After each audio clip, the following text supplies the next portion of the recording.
Bonjour, chers collègues, bonjour les amis dans la salle. Donc, tout d'abord, on va passer la parole à Vivien Malanda, qui va nous faire l'appel. Bonsoir. Le Proust Gilles. Boucher Catherine. Benamar Youssef. Le Batteux Claudine. Guilbeault Cyril. Bro Alexis. Faucombert Maud. Nafa Mustapha. Koki Alexandra. Imam Dessam Céline. Lamar Nourdine. Kiloua Diabonza Rémi donne pouvoir à Vivien Malanda. Ferron Francine. David Frédéric. Tessier Véronique. Guillois Jean-Claude. Joannick Audrey. Mabungu Arsène donne pouvoir à Sylvie Morin. Morin Sylvie. Kiloua Freddy donne pouvoir à Gilles Lepousse. Djipoui Camille donne pouvoir à Youssef Benamar. Malanda Vivien, présent. Camille Grimard, Anne. Camille, excuse-moi, pardon. À Georges Sandra donne pouvoir à Catherine Boucher. Vincent Thomas. Présent. À Méounou Christian. Gaëtan Cordolet. Frélon Rosa Marie. Donne pouvoir à Sandrine Anderlet. Frère Pierre Adrien donne pouvoir à Jean-Pierre Hernandez. Anderlet Sandrine. Hernandez Jean-Pierre. Jeda Brigitte donne pouvoir à Gaëtan Cordolet. Et Chevalier Claude, absente. Merci Vivien. Je vous propose, pour commencer ce conseil municipal, notre conseil se réunit la veille de la célébration des 10 ans de l'attaque au Stade de France, sur les terrasses et au Bataclan. Dans cette salle, il y a certaines et certains qui ont perdu, et j'en fais partie des personnes qui le connaissaient très très bien. Je pense que le devoir de mémoire est important pour que jamais cela puisse se reproduire. Je vous propose donc que nous fassions une minute de silence.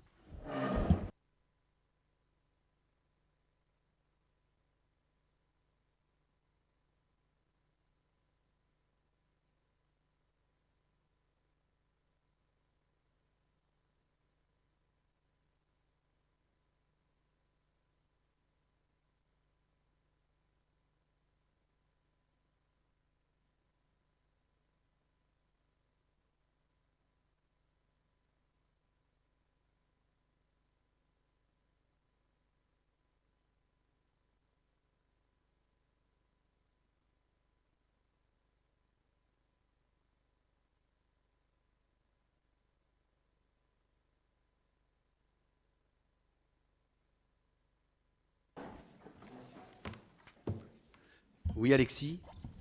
Oui, monsieur le maire, puisque nous commençons ce conseil municipal par des hommages, je voulais signaler à toutes celles et ceux qui peut-être n'ont pas eu l'information, puisque nous étions engagés là-dessus, que l'écrivain Boualem Sansal a été gracié par l'État algérien.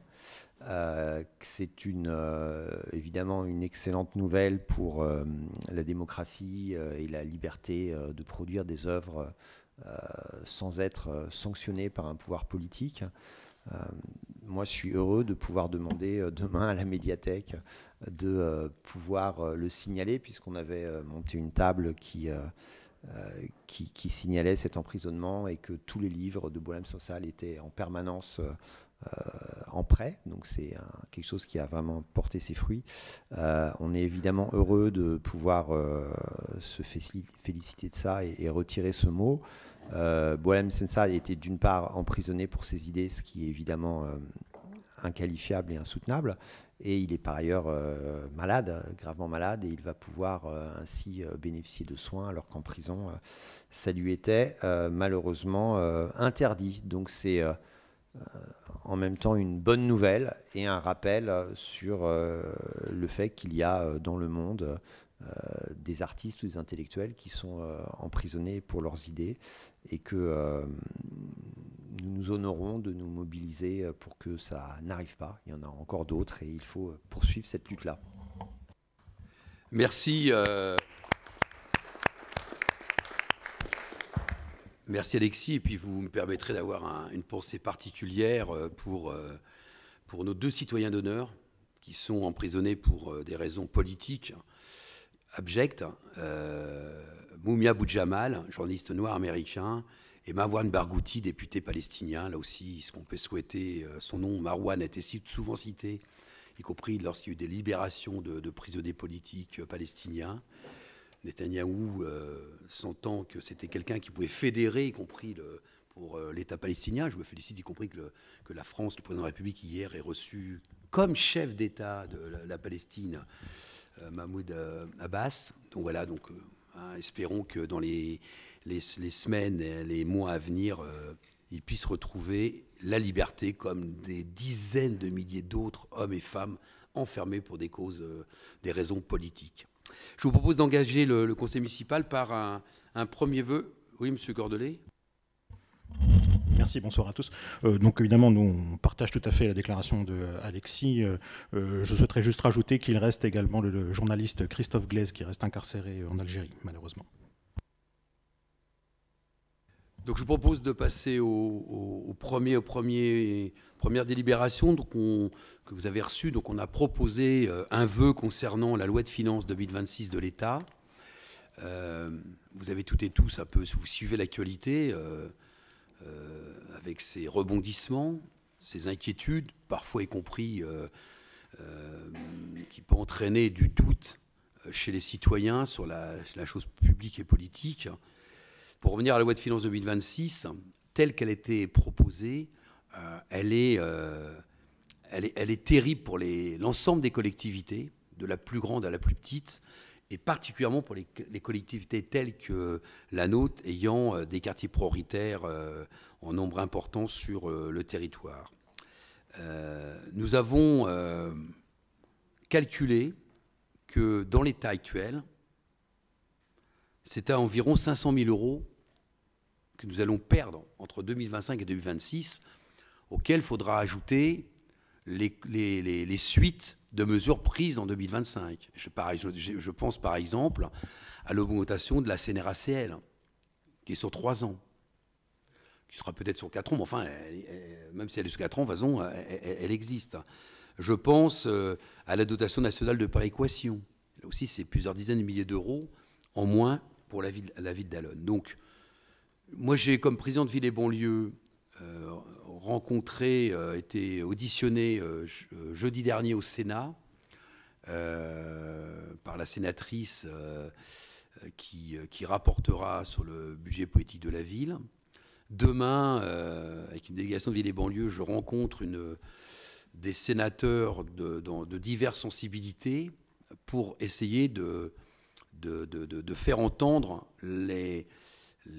au-delà du débat général pour toutes les collectivités, mais y compris la particularité des villes telles que les nôtres, qui cumulons, je dirais, à la fois des personnes, beaucoup d'habitants ayant peu de ressources, étant en très grande précarité, qui implique donc que le service public local soit tout particulièrement présent, et avec des ressources qui sont nettement inférieures à ce que peuvent être d'autres communes, avec une autre histoire. Par exemple, 3 points d'alerte sur laquelle nous menons bataille avec tous nos interlocuteurs. J'ai également rencontré le ministre de la Ville et du Logement il y a 10 jours maintenant. Je le reverrai la semaine prochaine dans le cadre du congrès de l'AMF. C'est la dotation de politique de la ville, qui dans la loi de finances 2026, telle qu'elle est présentée aujourd'hui, sera intégrée dans un nouveau fonds interministériel des territoires. Non, interministériel. C'est le conseil interministériel des villes que je pense. Dans le fonds d'investissement territorial, c'est mieux comme ça, où il regrouperait la DETR, la DECIL, qui sont 2 fonds qui viennent accompagner les projets des collectivités, des fonds d'État, mais ils y intégreraient la dotation politique de la ville, qui, elle, ne concerne que à peu près 280 villes ayant des quartiers prioritaires. Pour la ville d'Allonnes comme pour Coulennes, puisqu'on se partage le financement qui arrive en Sarthe en deux, puisque toutes les deux villes sont bénéficiaires, c'est 320 000 euros. Donc 65 ou 66% qui rentrent dans notre budget de fonctionnement. Pour accompagner tout ce que nous faisons, le service jeunesse, la petite enfance, le sport, l'accompagnement des associations. Puis deux autres mesures que nous avions d'ailleurs gagnées pendant la Covid avec, là aussi, Ville et banlieue, auprès de Julien Denormandie qui était ministre à l'époque, c'est les quartiers d'été, qui sont un dispositif qui permet d'accompagner toute une série d'initiatives, d'associations de services de la ville pour apporter du plaisir, de la culture, des pratiques sportives, des rencontres sur le territoire. Il n'y a quasiment plus rien en budget 2026 sur cette ligne. Et c'est l'école apprenante là, qui sont sur un budget d'éducation nationale. Alors, c'est pas qu'il n'y a plus grand-chose, là, ils ont tout supprimé pour l'instant. Donc, on est en train de travailler pour qu'il y ait des, on ne dit pas des avenants, mais des amendements dans le cadre du budget 2026, pour ça qu'on nous rencontrons les sénateurs demain, les sénatrices, pour permettre de faire entendre. Donc, ce vœu, si vous en étiez d'accord, si vous le votiez, dès demain, il partirait à la fois au Premier ministre, au ministre de la Ville et du Logement, aux parlementaires et sénateurs que j'ai interpellés, je leur ai écrit la semaine dernière. Il y en a d'ailleurs 3 qui m'ont déjà répondu. Il y a Marietta Caramanli, il y a Jean-Pierre Vogel et Thierry Kozik. Donc on va continuer, y compris à peser ce qu'on fait nous à Allonnes, en Sarthe. Les différentes villes adhérentes à Ville-Banlieue le font dans chacun de leur département pour que la voix des villes populaires soit entendue dans ce débat parlementaire qui va être rude pour les collectivités, mais qui va être aussi rude pour les associations et les habitants. Parce que c'est aussi un peu certain nombre de mesures qui vont être dures à vivre. Voilà. Y a-t-il des demandes d'intervention sur ce vœu? Sur la page, je vous propose de passer au vote. Qui est pour voter ce vœu?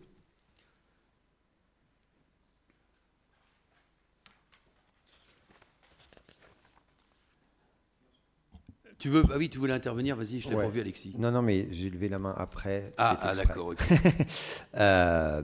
Bon, moi, je suis évidemment très satisfait que ce vœu soit adopté à l'unanimité, si j'ai bien vu. Il est important de dire, parce que les gens ne le savent pas, que le budget des communes est majoritairement issu de dotations de l'État. Il faut le dire, le redire, le marteler. Il y a certes une autonomie fiscale des communes, mais elle est extrêmement faible, et elle est moins faible depuis ce gouvernement-là. Et pourquoi je dis ça? C'est que se préoccuper de politique nationale, c'est se préoccuper des Allonnaises et des Allonnais. Et on peut quelquefois avoir l'impression qu'il n'y a pas de lien entre les deux et qu'on s'investit sur des sujets qui ne nous concerneraient pas. C'est faux. Il suffit de regarder le budget de la ville. Le budget de la ville, il est extrêmement dépendant des politiques budgétaires nationales. Et du coup, s'intéresser à ce que fait le gouvernement, quel qu'il soit, c'est s'intéresser au service jeunesse, à l'EHPAD et à tout ça. Enfin, c'est s'intéresser à la vie des Allonnaises et Allonnais. Et la discussion budgétaire que nous avons en ce moment et le vœu que nous avons adopté là, il exprime ça de manière très très claire. Et je suis content qu'on soit tous d'accord là-dessus parce qu'il y a des mauvais combats, il y a des bons combats. Et se battre pour le budget des collectivités locales, c'est se battre pour les gens. Merci Alexis, je partage bien sûr, et ce débat que nous avons aussi, c'est aussi vrai, ça va être aussi vrai pour le Mont Métropole, avec le fameux Dilico qui va pressurer plusieurs millions sur le Mont Métropole, mais c'est aussi vrai dans les conseils départementaux, les conseils départementaux de la Sarthe. En ce moment, il y a, moi je n'ai pas pu y aller, il y avait ce conseil municipal, la présentation du CROSS ce midi, mais il y avait l'Assemblée générale de l'Assemblée des départements. C'est la même chose, les départements aujourd'hui n'ont plus aucune autonomie financière. Et aujourd'hui, elles sont à l'os, quoi. Alors que leur première des de compétences, c'est l'action sociale. Vous voyez, l'État a une dette extraordinaire par rapport au RSA dans chacun des départements. Vous voyez, donc Alexis a raison de le signaler, c'est que là, on est sur des combats du quotidien pour les habitants. Et puis je rappelle que les dotations, c'est pas un cadeau de l'État, hein. C'est des compétences que nous faisons dans le cadre de l'intérêt général. Et que c'est un peu normal que l'État via les impôts puisse puisse y participer. Je vous propose que le soutien, on va attendre que Alexandra vienne, puisque c'est elle qui doit rapporter sur le deuxième vœu, et je vous propose de passer tout de suite au vœu 3 sur Sangha. Bonsoir. Il s'agit d'une autorisation de versement exceptionnel d'une subvention suite aux intempéries survenues à Sangha au Mali, avec qui nous avons noué des liens d'amitié et créé une coopération décentralisée depuis maintenant 21 ans. Donc en automne 2024, un violent orage avait détruit les panneaux solaires qui fournissaient en électricité la mairie de Sangha. Le manque de soutien de l'État malien, le manque de moyens financiers de la collectivité de Sangha font que l'électricité n'a toujours pas pu être établie à ce jour. Dans un contexte de conflit latent, les services municipaux sur place ne peuvent pas apporter l'aide dont ont réellement besoin les habitants au quotidien. Ali Dolo, maire de Sangha, lorsqu'il est venu à Alone, a fait part de ce besoin urgent de fournir en électricité la mairie de Sangha et de pourvoir aux services à la population. Les travaux comportent le remplacement total des panneaux solaires, l'achat de batteries au lithium, de convertisseurs et la main-d'œuvre. Le projet s'élève à environ 9 000 €. Un mécène privé que Ali Dolo a cherché souhaite abonder le projet. Et puis, la collectivité de Sangha sollicite donc une aide complémentaire à la ville d'Alone à hauteur de 4 000 €. Dans ce cadre, le conseil municipal propose de verser une aide exceptionnelle de 2 000 €. Cette subvention sera versée à l'AMSID, que l'on connaît bien sur Alone, c'est l'Association malienne de solidarité et de coopération internationale pour le développement. C'est vraiment notre partenaire local sur place qui se chargera de la reverser directement à la mairie de Sangha. Et en complément de la subvention de la ville d'Alone, le conseil départemental sera sollicité et l'association Alone Sangha Devenir s'est déjà engagée aussi à compléter la somme. Merci Catherine. Y a-t-il des demandes d'intervention sur cette délibération pour notre ville sœur?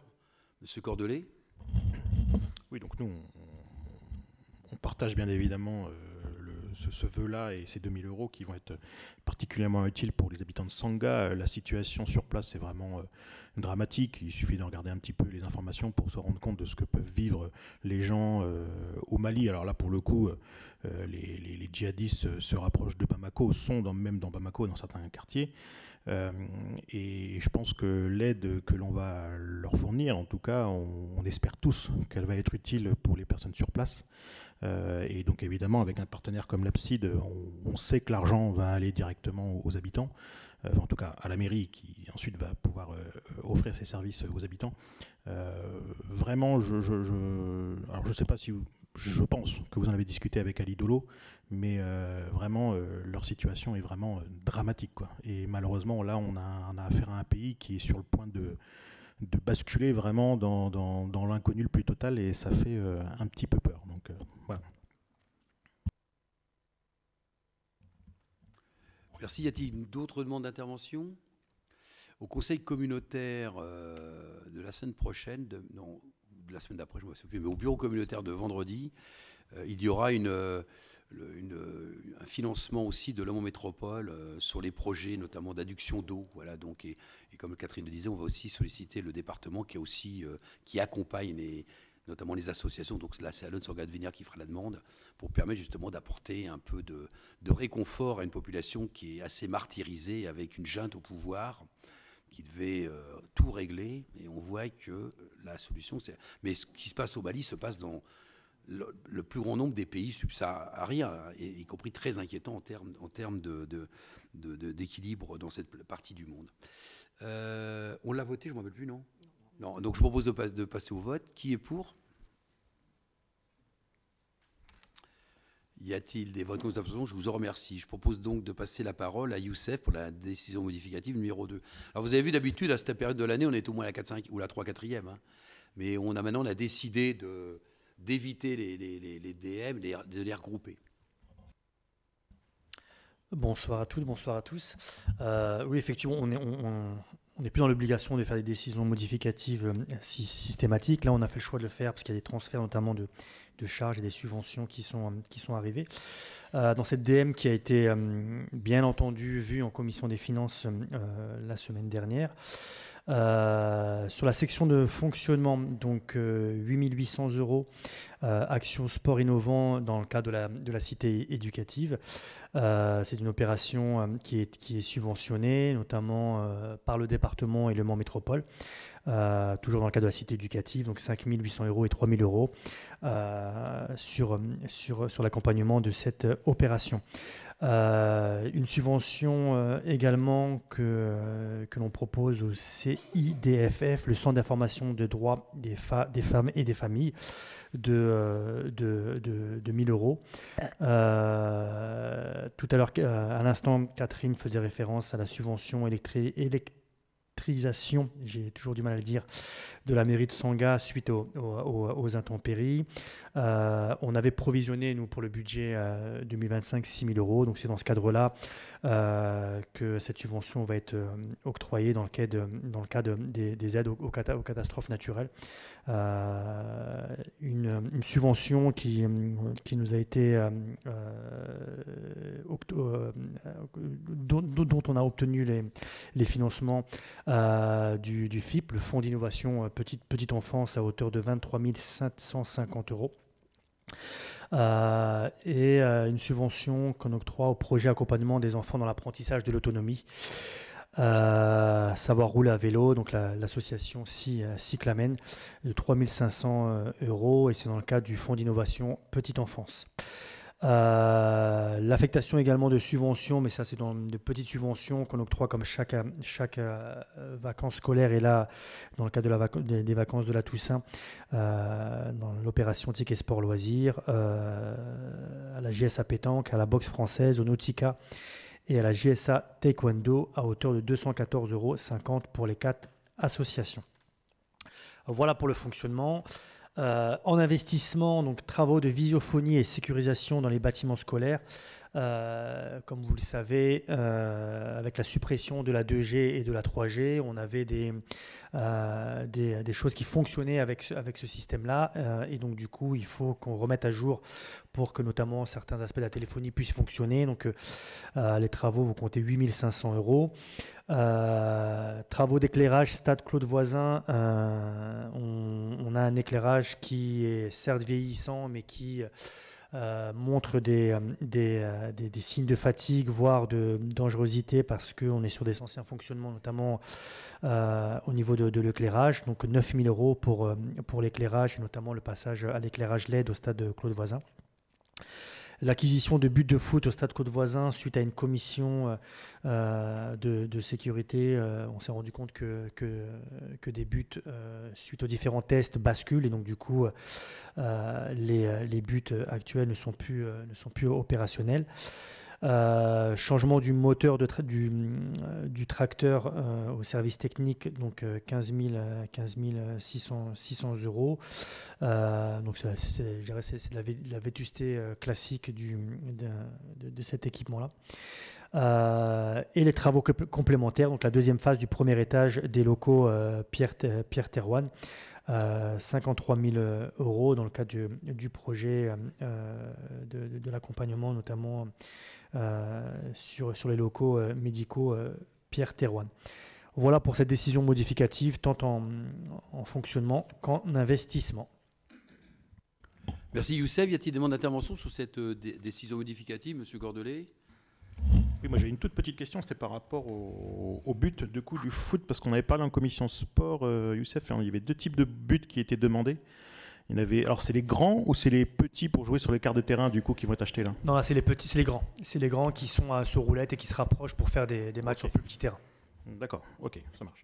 Et puis du coup, alors changement du moteur du tracteur. Alors c'est un tracteur pour le coup, c'est pas un camion, on est d'accord? Donc il a quel âge ce tracteur-là? Parce que je sais pas, je vois à peu près de quel il s'agit, mais 2007, j'allais dire 15 ans, mais j'étais. D'accord. Donc voilà, c'est 18 ans. Okay.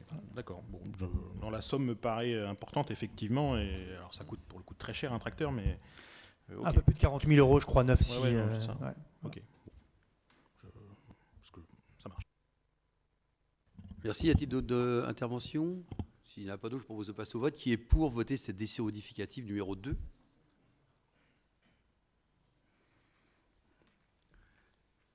Y a-t-il des abstentions, des votes contre? Je vous en remercie. Youssef. On arrive à la fin de cette dernière délibération, notamment sur l'adoption du montant de l'attribution de compensation. On a fait plusieurs délibérations, mais là, on arrive vraiment au bout du bout avec le montant. Le 23 avril, la CLECT, la commission locale d'évaluation des transferts des charges, s'était réunie. Ensuite, on avait voté au conseil municipal fin mai, le 21 mai, il me semble, notamment sur cette compensation. Et donc, le conseil communautaire de Le Mans Métropole s'est réuni le 9 octobre pour nous donner le montant exact de cette compensation. Donc, elle sera de 3 675 046 €. Donc voilà, il vous est demandé au conseil municipal de voter cette délibération pour enfin avoir cette compensation, et on arrive au bout du bout parce qu'on devait aller jusqu'au 31 décembre avant d'avoir cette compensation. Merci Youssef. Y a-t-il des demandes d'intervention? Je voudrais remercier les services financiers, le secrétaire général, le directeur général de la ville, et puis bien sûr Youssef, qui ont fait beaucoup de réunions pour trouver ceux qui sont dessous. C'est bien que tout ça, faut travailler, faut argumenter. Donc voilà, donc on arrive, je crois, à un accord qui est satisfaisant, qui est gagnant-gagnant. Je vous propose de passer au vote. Qui est pour voter cette délibération? Y a-t-il des votes contre, abstention? Je vous en remercie. Francine. Oui, je vais vous présenter un rapport qui annule et remplace une délibération que nous avions prise le 2 juillet. Ce rapport concerne le fonds de concours exceptionnel 2025 de Le Mans Métropole. Donc déjà, vous avez dans le titre le mot exceptionnel, parce que ce fonds de concours d'un montant plafonné à 2 millions d'euros était sur 3 ans. Donc on arrive à la 3e année. Donc ça veut dire qu'en 2026, on n'y aura pas droit. Et c'est un accompagnement de la métropole, un accompagnement des communes de la métropole face à la crise énergétique. En juillet, nous avions voté la somme de 183 838, et en fait, il s'avère qu'il y avait une petite erreur de 3 €. Donc, il vous est demandé de bien vouloir approuver le nouveau montant à 183 841 €, d'accord, de ce fonds de concours exceptionnel. Merci Francine pour la précision de cette délibération. Y a-t-il des demandes d'intervention? Je propose de passer au vote. Qui est pour? Y a-t-il des abstentions, des votes contre? Je vous en remercie. Céline. Bonsoir à toutes et tous. Alors moi, je viens présenter un rapport concernant la tarification complémentaire des séjours pour les familles bénéficiaires des passes colo. Alors les passes colo, c'est un dispositif plutôt récent de l'État, géré donc par la CAF, qui est pour les enfants qui sont qui fêtent en fait leurs 11 ans au cours de l'année. Donc ça veut dire un niveau en général de CM2. Il s'adresse donc, donc c'est pour toutes les familles, mais c'est pour les familles avec un quotient familial donc inférieur ou égal à 1 ou 500 €, pardon. Le montant, il varie entre 200 et 350 €. Facteur d'indicateur, 350 € pour une famille qui a entre 0 et 200 € de quotient familial, pardon, et 200 € pour une famille qui a un quotient entre 1 201 € et 1 500 €. Puisqu'au-delà, effectivement, il n'y a plus de droit. Sachant que les séjours au tarif le plus fort représentent 12 € le prix de journée, ce dispositif du pass colo vient finalement, si la famille l'accepte, parce qu'il faut aussi l'autorisation de la famille, vient absorber le reste à charge.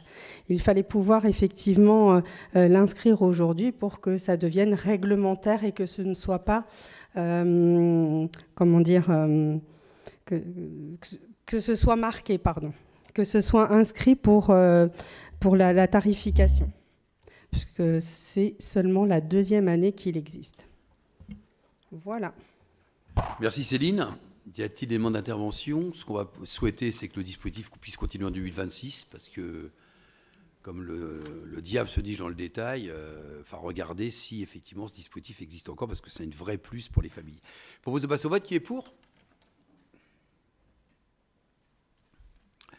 Y a-t-il des abstentions, des votes contre? Je vous en remercie. Céline, à nouveau. Alors, cette fois-ci, cela concerne toujours les séjours, mais c'est plus une modification du règlement intérieur lié au service enfance-jeunesse. Je ne vous apprends pas donc qu'il y a l'organisation des séjours et qu'un règlement est en place depuis de nombreuses années et que quelquefois, avec l'évolution des choses, il paraît important de le réajuster, puisque le dernier règlement a été acté le 29 mars 2023.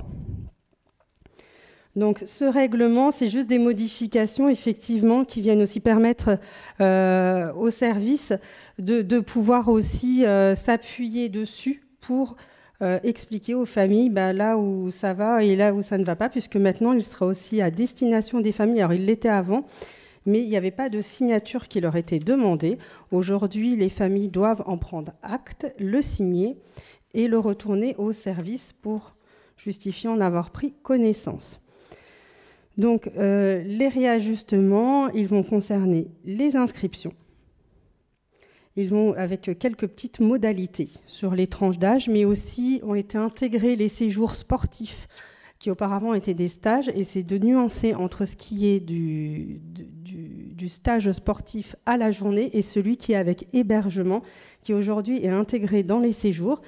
Et donc, l'enfant maintenant devra choisir entre, par exemple, un stage de foot, un séjour foot, et un autre séjour, et ne plus en bénéficier de deux dans un souci d'équité pour tous les enfants et les jeunes de la ville.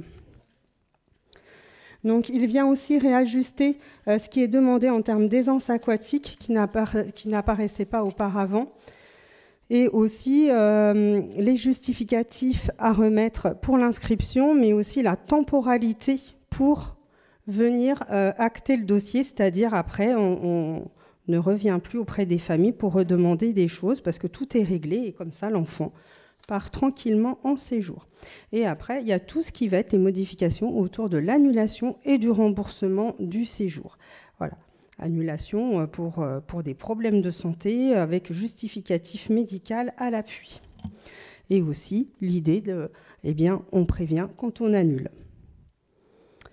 Et ensuite, il y a tout ce qui est autour des départs et des retours. C'est des petits réajustements, mais aussi sur l'idée des rapatriements disciplinaires.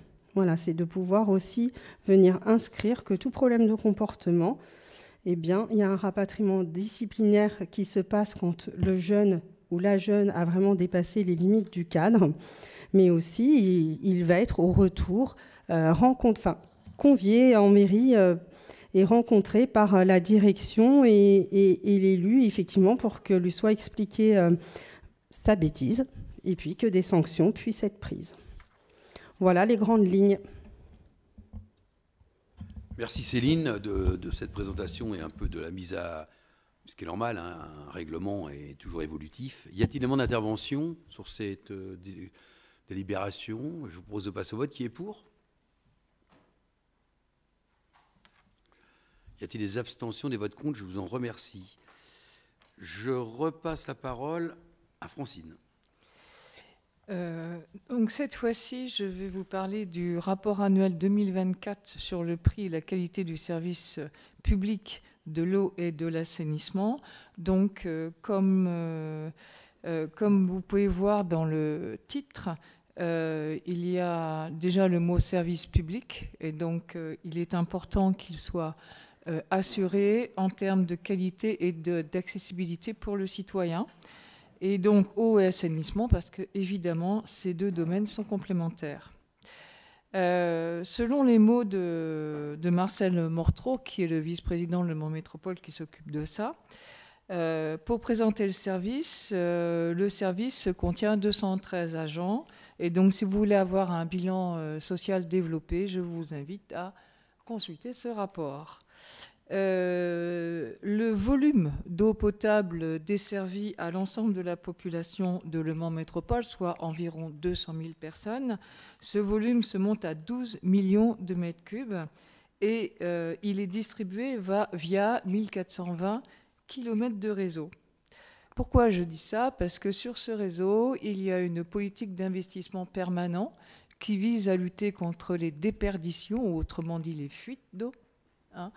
Et ça, ce qui nous fait qu'aujourd'hui, on a un rendement du réseau à 87% contre une moyenne française à 81%. Donc il y a déjà une performance. D'autre part, en 2024, il est signalé qu'il y a eu une pluviométrie forte, d'accord, ce qui a permis à ce service de mener des études sur les écoulements de façon à mieux capter l'eau et de façon comme ça à améliorer aussi le traitement de celle-ci. C'est un exemple d'investissement. Voilà.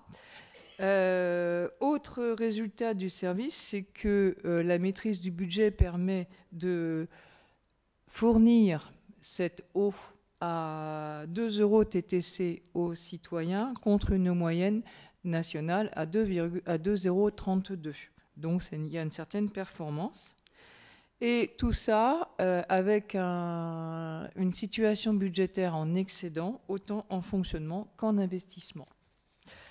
Donc, si vous voulez plus de détails, jeux techniques, financiers, diverses et variés, moi je vous dis franchement, je n'ai pas tout compris, mais ce n'est pas grave.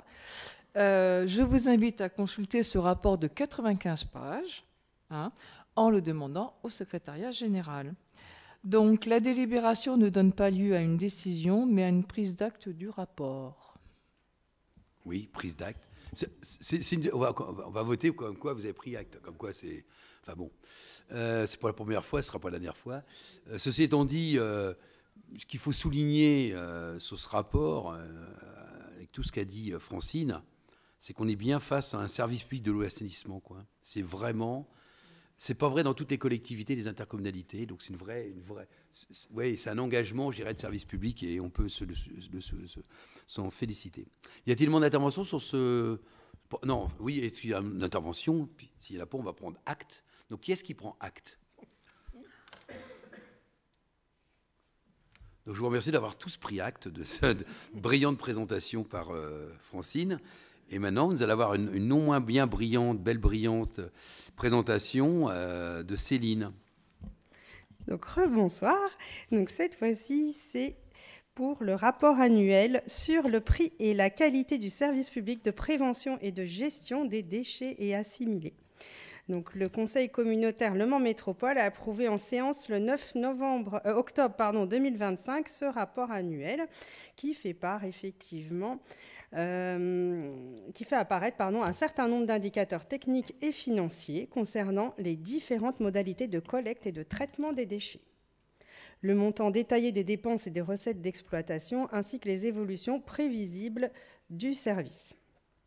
Donc effectivement, ce rapport est également disponible, mais je vais vous en donner les grands projets, en tout cas, qui sont constitués. C'est la construction de la nouvelle déchetterie-recyclerie du Mans, avec un lancement du marché de maîtrise d'œuvre, la construction de la plateforme de déchets verts à Saint-Georges-du-Bois, avec un lancement du marché de maîtrise d'œuvre, qui est aussi en cours, et aussi la poursuite de la...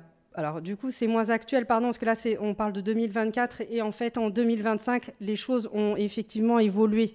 Donc là, on part un an en arrière. Donc, et aussi la poursuite de la pose de conteneurs enterrés dans les quartiers prioritaires. Donc, il s'agit de 136 conteneurs installés en 2024 sur la ville de Coulennes et les quartiers sur le Mans de Banjon. Alors, l'expérience beaucoup plus positive que celle qui a eu lieu auparavant sur un autre quartier du Mans, peut-être que cette expérience sera renouvelée sur d'autres communes de Le Mans Métropole.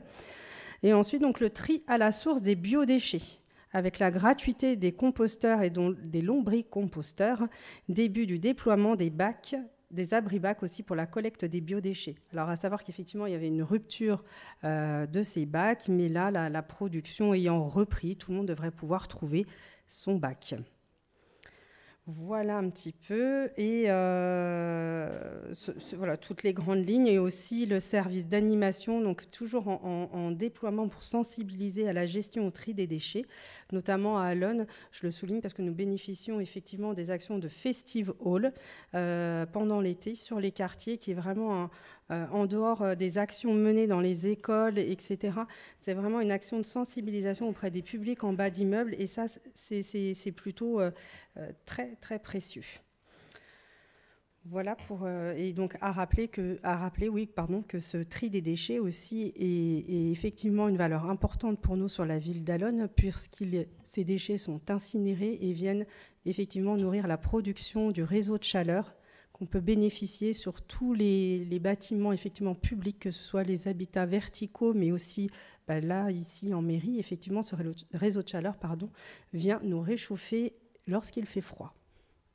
Et ce n'est pas une moindre économie si on avait à payer aujourd'hui des factures d'énergie. Autres seraient bien plus importantes pour toutes les collectivités. Voilà, mais vous pouvez demander ce rapport pour plus de détails au secrétariat général. Merci à vous. Merci Céline. Le secrétariat général, je suis sûr qu'il va être inondé de demandes, parce que je pense que certains ont des insomnies, m'en ont parlé, donc ils ont envie de trouver un moyen naturel de retrouver le sommeil. Dans ce lieu, c'est des délibérations importantes, parce que c'est le quotidien des habitants quand même. L'eau, c'est la vie. L'assainissement qu'on a vu précédemment, et puis là, la question des déchets, y compris avec des lois qui évoluent et qui parfois sont prises. L'AMF a mené des batailles là-dessus à juste raison, qui sont prises complètement déconnectées de la situation du terrain, et parfois on demande de mettre ça le lendemain, j'exagère mais à peine, alors que des fois les procédures elles sont un peu plus longues. Y a-t-il des demandes d'intervention avant que nous prenions acte de ce rapport? Donc je vous propose que nous prenions acte. Qui prend acte? Donc je vous remercie de que chacun et chacune ait pris acte de ce rapport. Mostafa.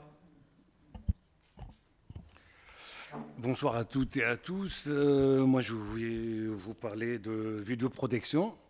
Donc, je vous rappelle, chers collègues, que vous avez voté à une très grande majorité l'installation d'un système de vidéoprotection sur Allonnes le 2 juillet dernier. Donc, ce cadre-là, les choses avancent. Donc, les caméras sont en train de se faire installer sur notre ville. À l'échéance, si tout va bien, évidemment, puisque le Mont Métropole c'est eux qui mettent en œuvre évidemment cette installation-là. Ils nous parlent que à la fin de ce mois de novembre, on aura 7 caméras déjà d'installées. Dans ce cadre-là, évidemment, il y a besoin notamment d'un relais technique de 4 antennes pour en fait diffuser les informations sur les différents réseaux.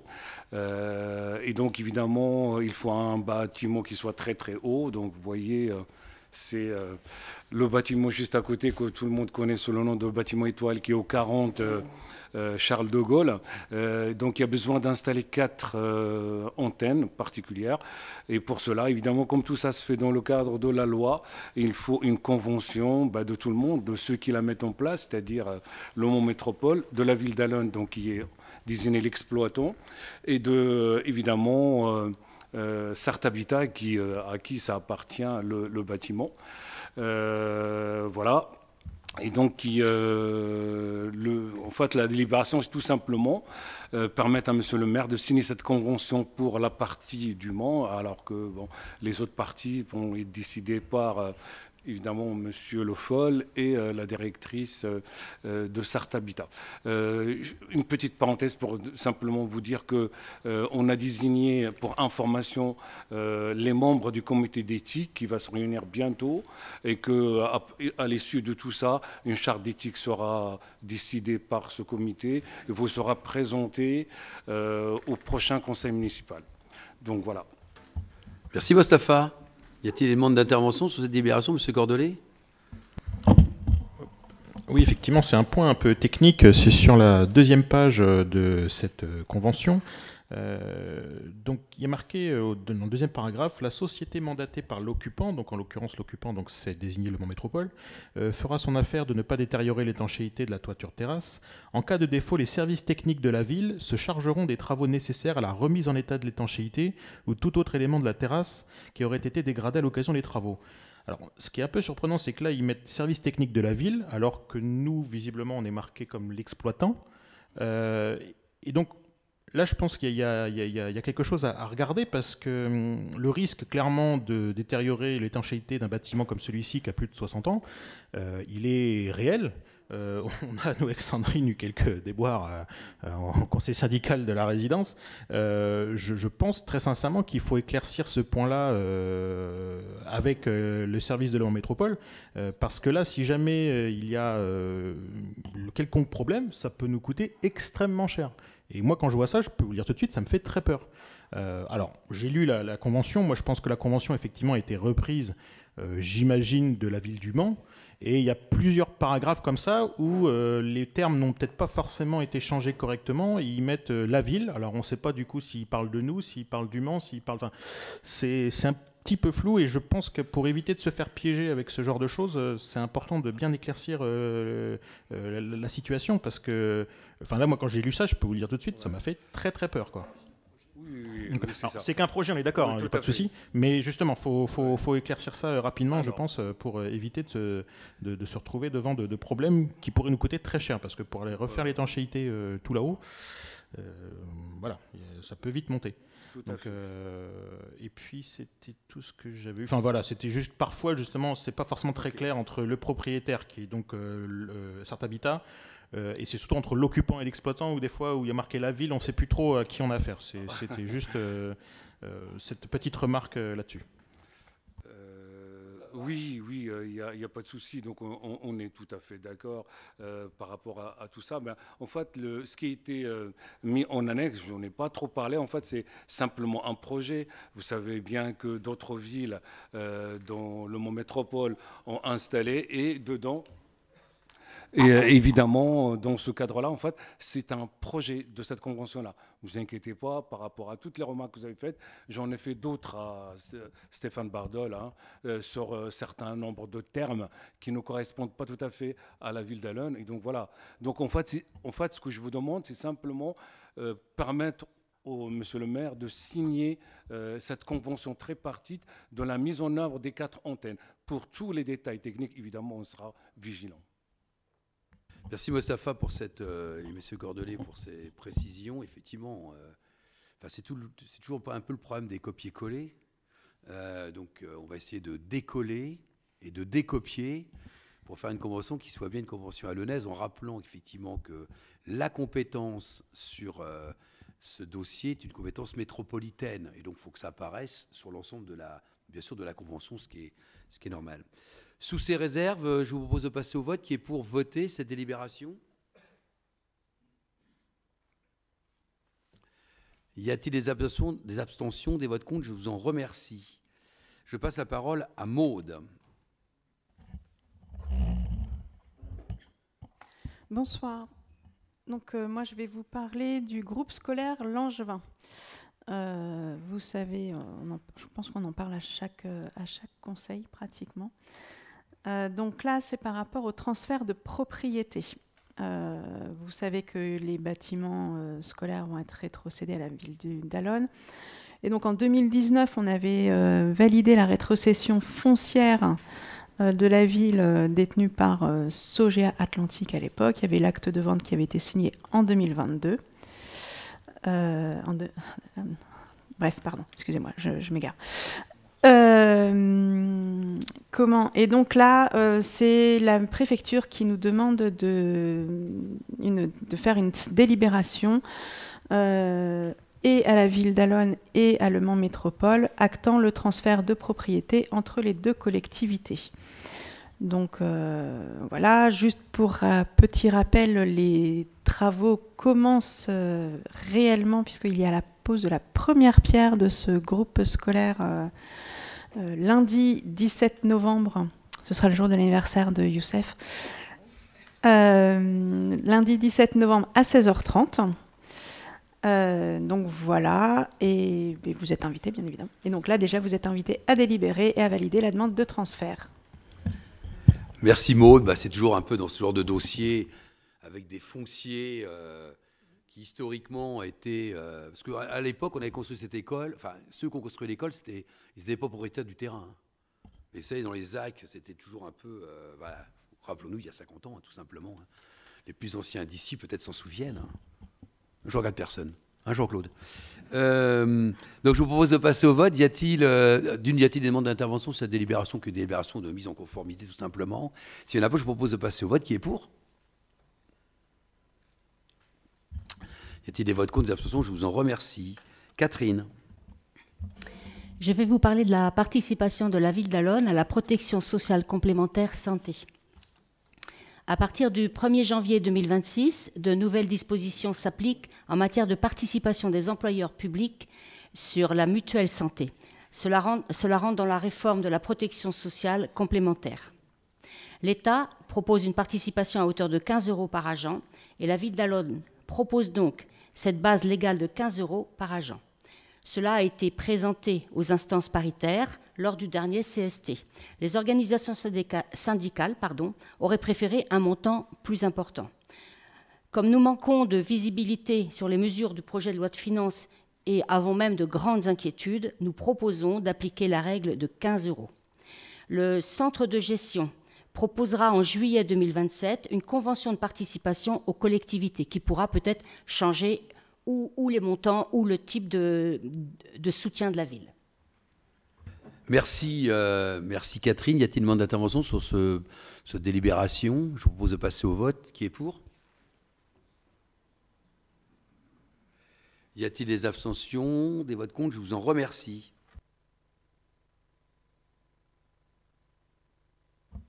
Gratification. Voilà. La collectivité est parfois amenée à recruter des stagiaires de l'enseignement de plus de 2 mois. D'ailleurs, je voulais quand même dire que cet après-midi, je suis allée au service des ressources humaines pour parler un petit peu de la question des stagiaires, parce qu'on a un nombre inqualifiable, innombrable, excusez-moi le mot, de jeunes qui cherchent des stages, et c'est un vrai problème pour un nombre de familles allonnaises pour que leurs jeunes puissent faire un stage et valider ainsi une formation. Et j'ai appris par exemple cet après-midi que des jeunes de bac pro, s'ils ne font pas de stage, eh bien ils n'auront pas leur bac, tout simplement. Donc ça c'est un vrai problème. Donc nous essayons dans les différents services, et on peut remercier les chefs de service de la ville d'Allonnes vraiment d'avoir des stagiaires. Donc je reprends mon propos. La gratification des stages de plus de 2 mois est obligatoire, ça c'est la loi.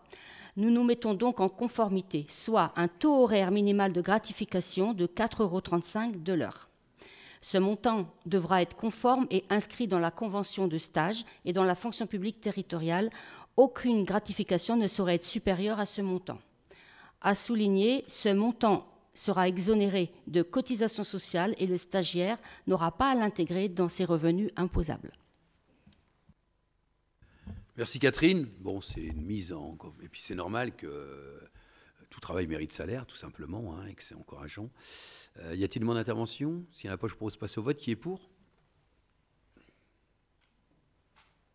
Y a-t-il des votes contre, des abstentions? Je vous remercie. Mostafa.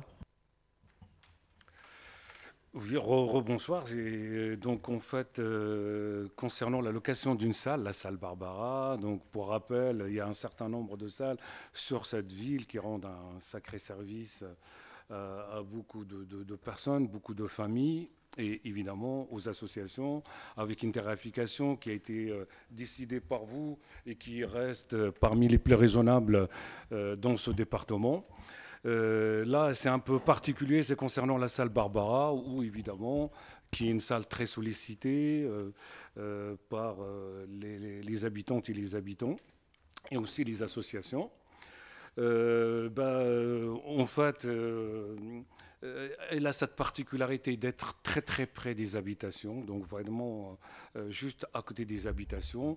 Si la majorité des locations se passent bien, ce qui est le cas, statistiquement c'est le cas, il y a eu malheureusement quelques difficultés de tranquillité sur cette salle-là, notamment évidemment des nuisances sonores, statistiquement sont au nombre de 5, mais c'est des 5 de trop évidemment, avec des situations des fois très dégradées où il a fallu faire appel à la police nationale avec des situations évidemment très conflictuelles, avec l'obligation pour nous d'appliquer la loi et de confisquer les avances qui étaient faites sur ces salles-là, ce qui est évidemment très désagréable pour les familles et conflictuel évidemment.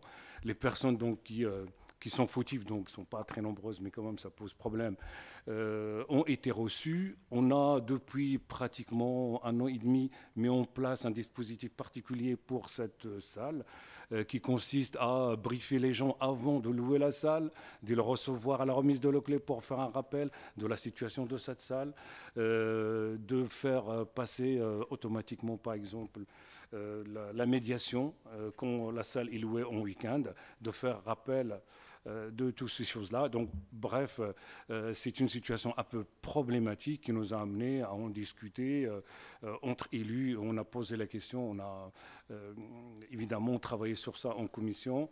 Et donc, ça nous emmène à proposer une restriction des horaires d'ouverture de cette salle-là.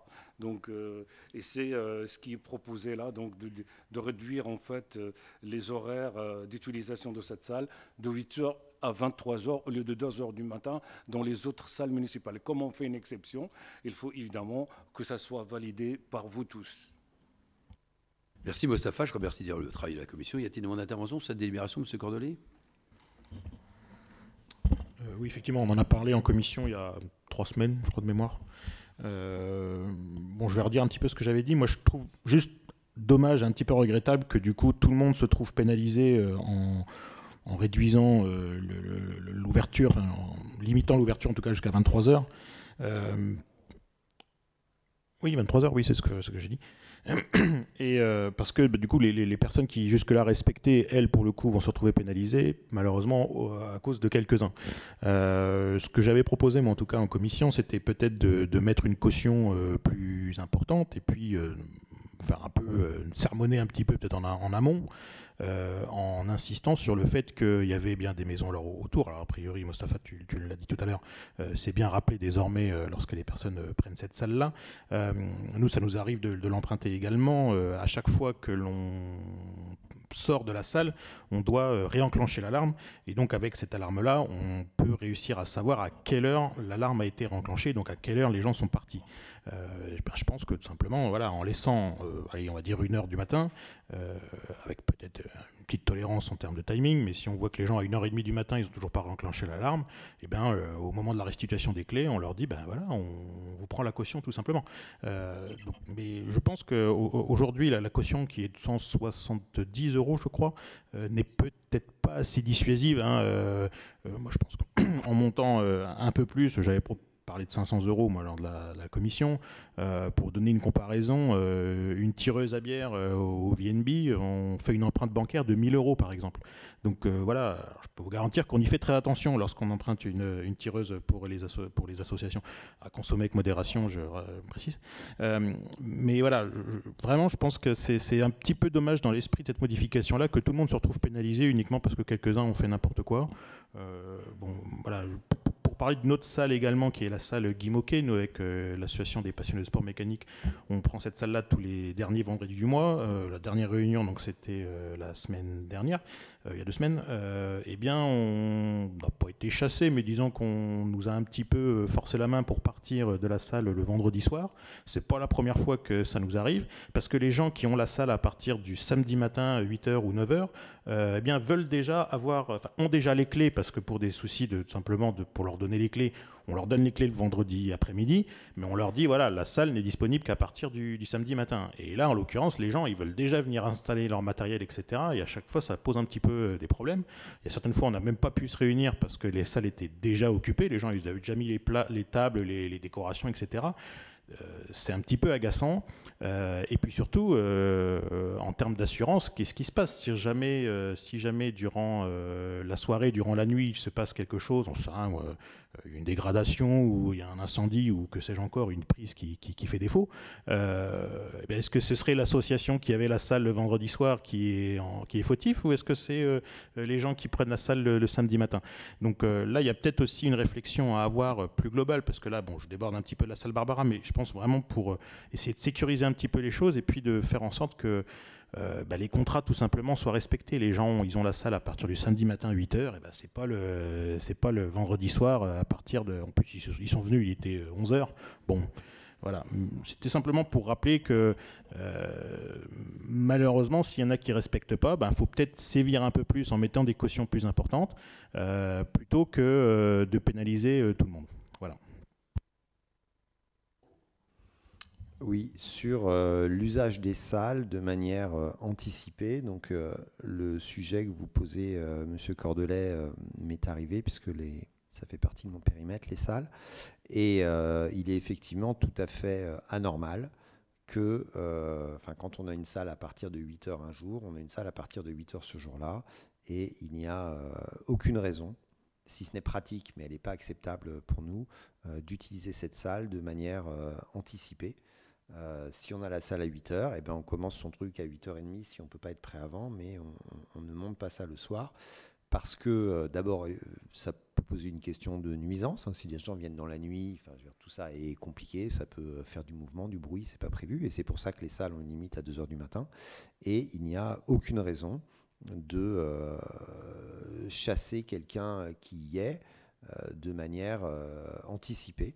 Donc on va réaffirmer les consignes qui pour nous étaient évidentes, et en fait on s'est rendu compte de ça parce qu'il y avait des usagers qui étaient avant. Sinon c'est vrai que ça peut déjà se passer sans qu'on le sache, mais on va expliciter ça, car il n'est pas normal que vous ayez subi, vous ou d'autres dans ce cas-là, le fait d'avoir le sentiment de plus avoir le droit d'être dans la salle, alors que vous avez tout à fait le droit d'y être encore. Donc on a pris des mesures avec le service, et ce sera beaucoup plus surveillé que ça ne l'était, parce que ça ne doit pas arriver. Merci. Alexis, y a-t-il d'autres demandes de parole? Vas-y, rajoute. Rajouter, pas grand-chose, mais Alexis a dit les termes, mais en fait, on est d'accord sur le principe, mais il y a une petite différence. C'est pareil, on a la loi et son respect. Le problème d'incivilité, c'est le problème de quelques-uns, y compris changer une caution pour tout le monde à cause de quelques-uns n'est pas tout à fait opérant. Et comparer, la tireuse, ça c'est un truc commercial. Nous, on n'est pas dans une relation commerciale, on est une municipalité, on a en fait d'autres manières d'agir, y compris sur ces questions-là, notamment par ce qu'on a déjà fait, par exemple enlever les cautions, ou entretenir avec les gens fautifs par un entretien.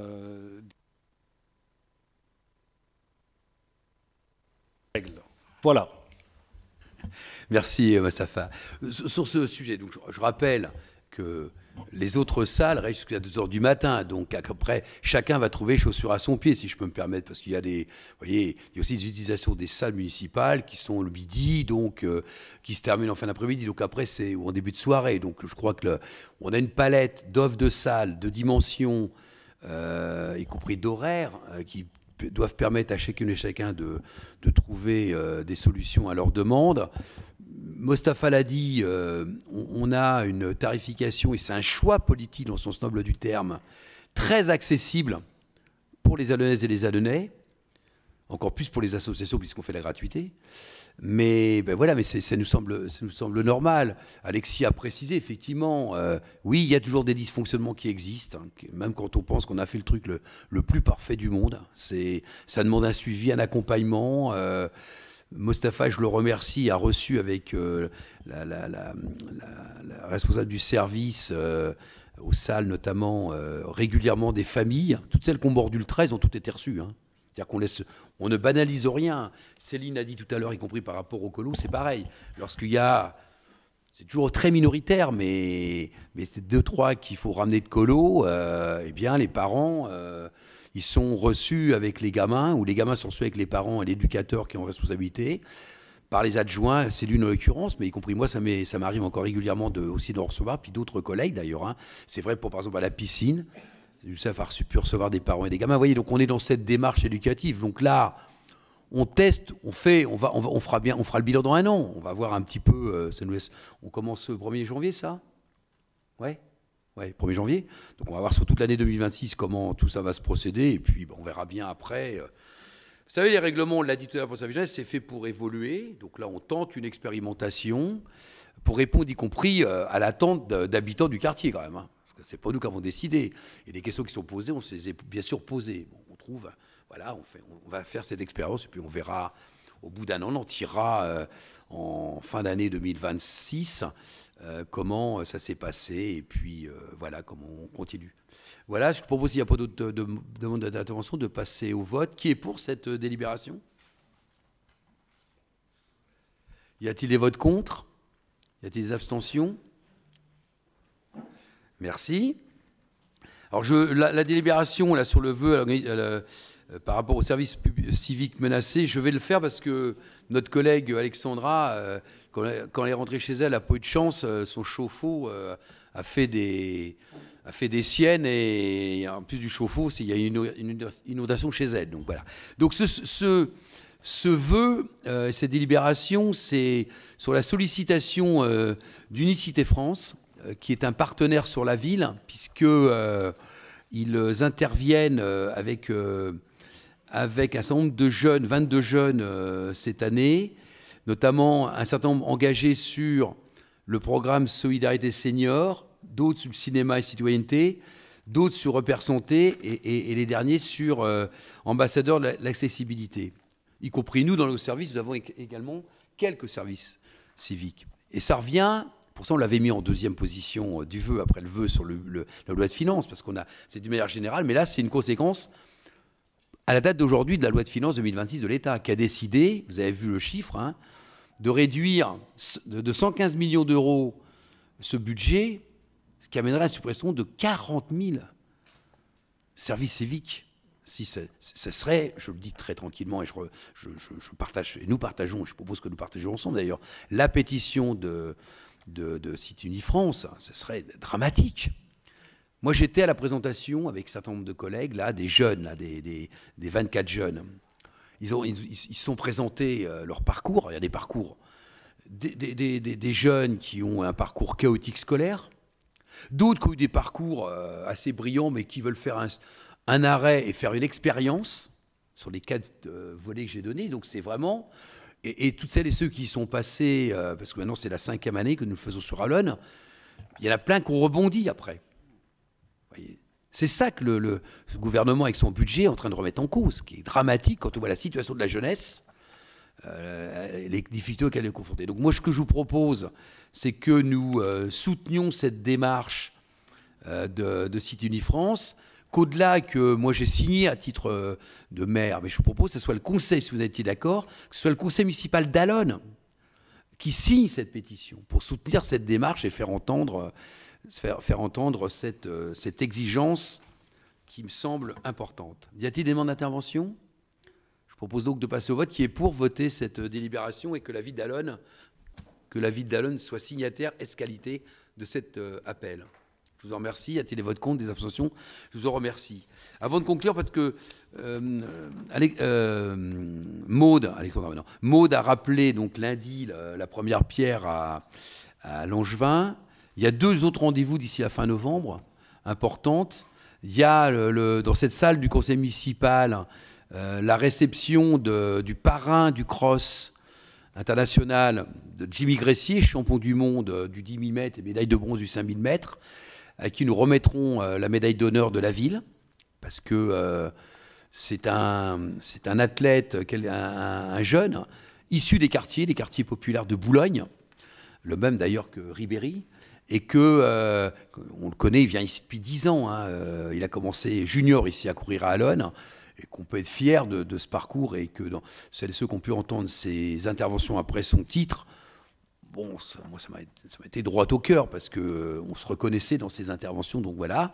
Et puis le deuxième rendez-vous, c'est mercredi 26 novembre à 17h, puisque nous inaugurerons les deux terrains, le terrain 3-3 et le terrain 5-5, que nous avions obtenu dans le cadre des financements des 5000 équipements. Je ne l'ai pas évoqué tout à l'heure, mais dans le budget 2026, financement de 5000 équipements nouveaux disparus. Vous voyez, donc ça va mettre encore, quelles que soient les communes, en difficulté pour pouvoir mener à bien un certain nombre de projets en lien là aussi avec la jeunesse, parce que pour celles et ceux qui passent régulièrement, comme je passe par là pour aller chez moi, il est déjà pleinement occupé ce terrain 3-3 parce que c'est le basket 3-3 au JO a fait événement, quoi, avec des beaux résultats des équipes de France, mais au-delà, puisque voilà, donc vous êtes bien sûr conviés à ces 3 rendez-vous lundi, vendredi et mercredi. Je vous souhaite une bonne soirée et puis à bientôt, puisque le conseil municipal de décembre est le 11, hein, c'est ça? Le 10. C'est le 10, monsieur le directeur général? C'est le 10 décembre. Très bien. Et ben, bonne soirée à vous toutes.